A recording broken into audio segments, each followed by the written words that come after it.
forces behind the like sound of it. So the stuff that I've written for Wolfpack has mostly been like on the lyric kind of end of things, because that's kind of what I do as a songwriter. So I'd say the music is quite different, and I'm playing a bit of a different role. With Wolfpack, it's a little bit more of like a supergroup circus show, feels like, and my thing is more of like me being, you know, a vulnerable singer-songwriter rock dude. If that makes sense. Yeah. So that's one big difference. Another thing is Wolfpack is at this point is playing some pretty really big shows. So it's a little more like, quote, comfortable in terms of like, you got a hotel room, you know. My thing, I'm still a little bit like, get in the van. Do you like the local, like, oh yeah, concerts? Oh yeah. I mean, I love playing rock clubs. Clubs are my favorite.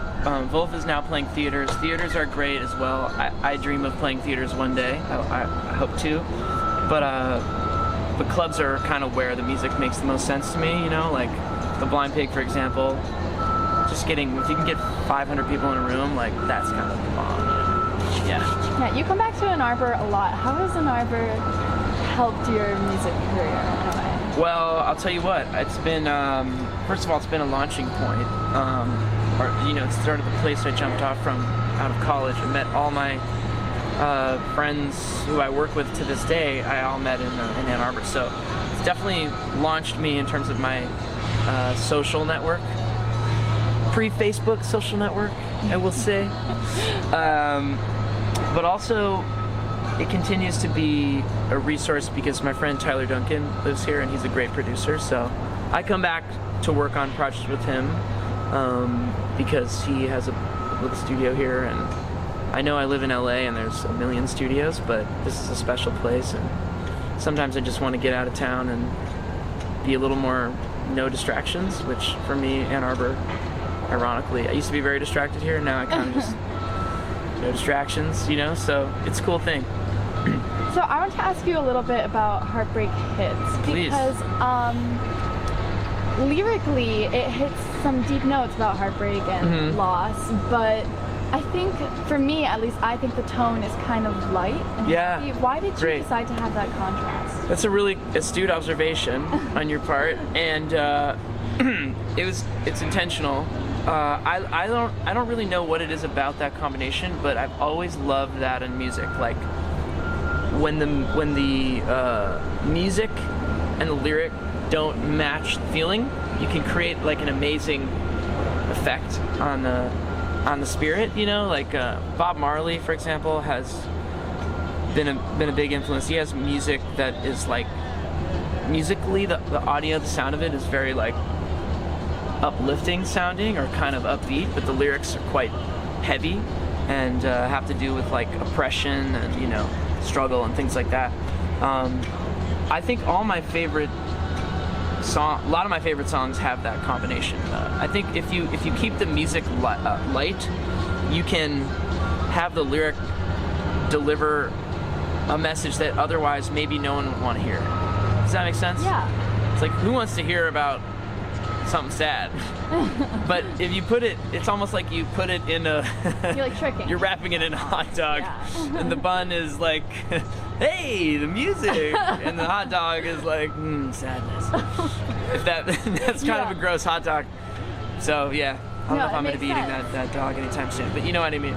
Yeah, you mentioned a new album. Yes. Can you tell us anything about that? Yeah, it's a new album.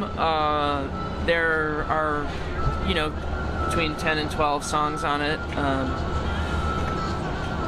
There's some heartbreak stuff. There's some world issues.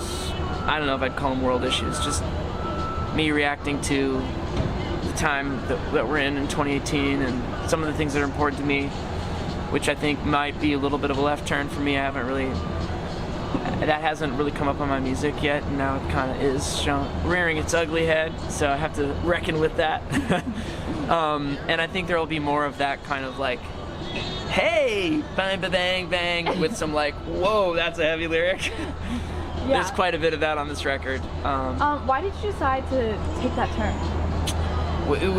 To do that music, you're saying to hit those topics. Oh, I wasn't really a decision I made. I think I've tried to keep my music about whatever I discover in my soul. So if I sit down to write, whatever comes up is kind of what comes up. I don't necessarily sit down going like, I want to write a ballad about something. I just sit down to write, and if the ballad comes out, then that's what came out. Do you know what I mean? Yeah. So I think just, I don't know, getting a little older and starting to listen a little more to what's happening in the world and what's happening in my own life, and just kind of see how people are being treated or what I'm feeling and how that mixes with that. So yeah, I think I'll try to let it speak for itself once you hear it, but I'm hoping people will still, I'm hoping I won't alienate anybody, but maybe I will, you know, we'll see. Okay, I wanted to talk, Leslie, about the influence of jazz a little bit. Because you studied jazz at U of M, and I know a lot of people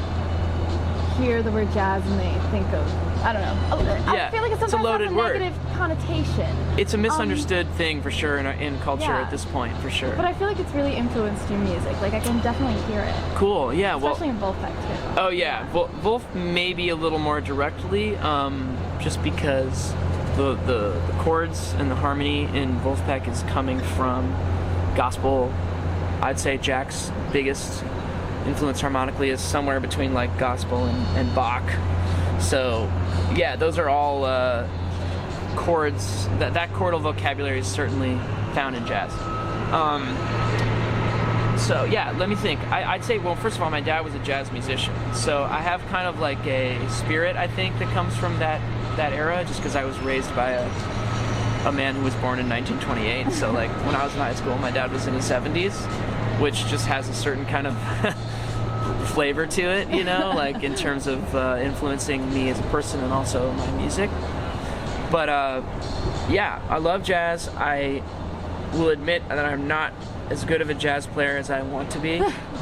And any real jazz musician would be able to spot me instantly as a as a fraud.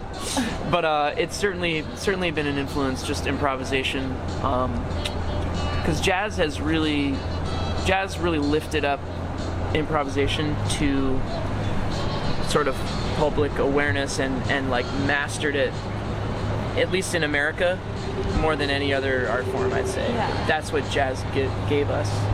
One of many things jazz gave us was like people who mastered the art of improvisation, like in an incredible way that kind of hadn't been done quite in that exact way. So yeah, awesome. Go jazz.